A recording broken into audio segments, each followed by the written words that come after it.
Alright, little saltwater reef tank update. I moved some things around and my toadstool was absolutely unhappy with the fact that I replaced him from the right side of the tank to the left side, and he went into the weird I'm going to hide mode.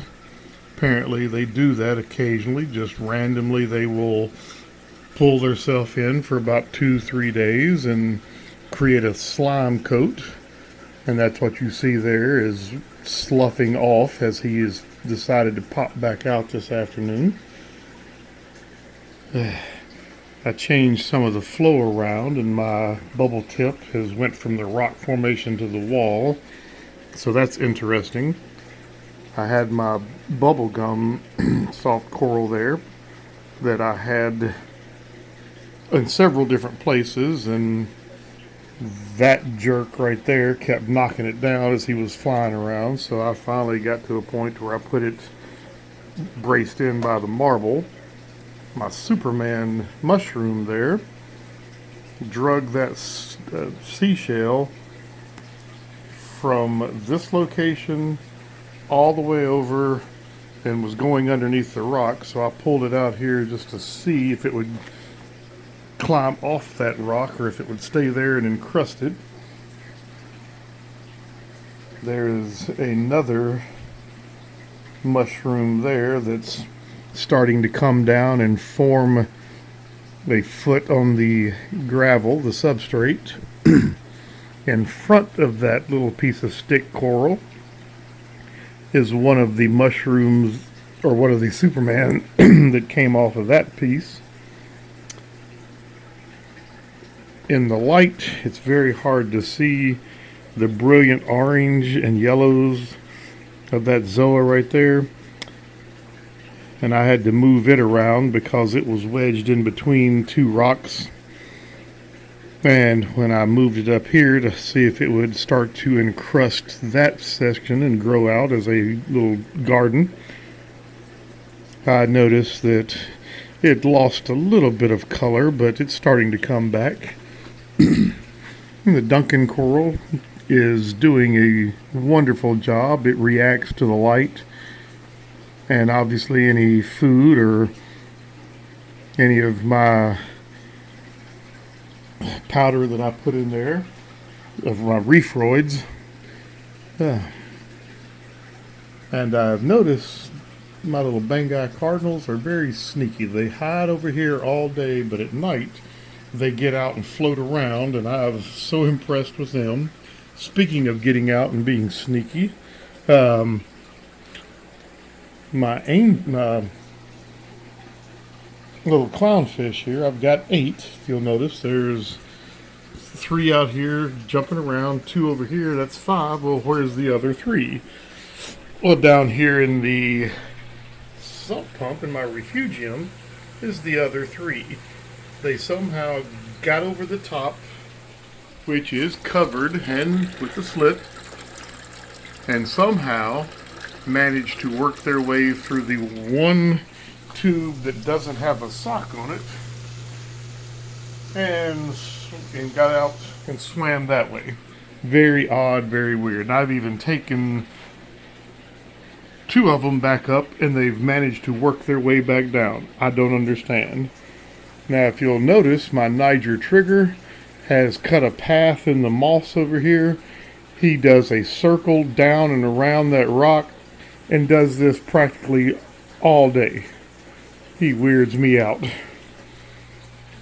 you'll see my green star polyp, it has broke off and started to encrust this rock in front of it. I've also pulled off a branch and placed over here. Again, you could see it if I had the blue lights on. And that zoa has started to do wonderful. And I've got a few more in here, but they tend to hide a little bit. They're not flowering out as much as possible. And my rabbit fish that I've got in here, he is practically doubled in size. He stays hidden most of the day, but he is by far the biggest fish that I have now. And it was a surrendered fish that I picked up. Got a little worried about him the other day because he had what looked like some ick on him.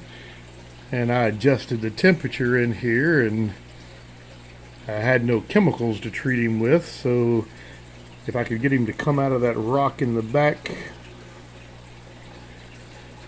which you can see that very little small opening down there, he's hiding in the back, along with my rectangle trigger. So and there's my emperor angel. I don't know if he's starting to change color because he's losing a lot of his blue. And he's been like this for about a week and a half, 2 weeks. He gets real faint, so I don't know if it's a good sign or a bad sign. Like I said, I wish my little rabbit fish would come out. And my maroon clowns have doubled in size since I picked them up. And yes, they are the jerks of the clown family. They chase my other ones out of the way. My Clarkies over here, they still like to hang out in the bubble tip. And I don't know if you can see this bubble tip, but it's shrank down to about half its size, but it's been like that for months. And I don't know if it's temperature, flow, alkalinity, or if it's light, but it's been that way and it's stayed that way, and it doesn't get bigger, doesn't get worse. It still feeds. I throw a little shrimp in there about once a week, and it loves that, but it doesn't bloom out, and that frustrates me, but it's okay. I did move some of my guppies around, and I do want to show this because I noticed in here the other day that I had some really weird combinations with what I like to call my Elvis fish here, because they have the red tails, the blue bodies, and they've picked up some iridescent green fins around their head. And I don't know which breed crossed over into that to give them that little iridescent green.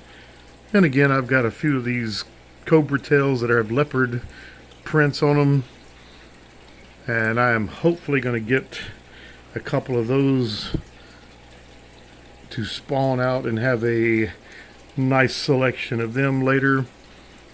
And if I get risky, I may actually start putting some of those in my sump over here, because I've heard you can adjust those and actually make them into brackish water fish, and it just takes about a day or two of transforming and dosing a little bit of time and increasing their alkalinity content. But that's enough for now. We'll see you later. Happy New Year. All right.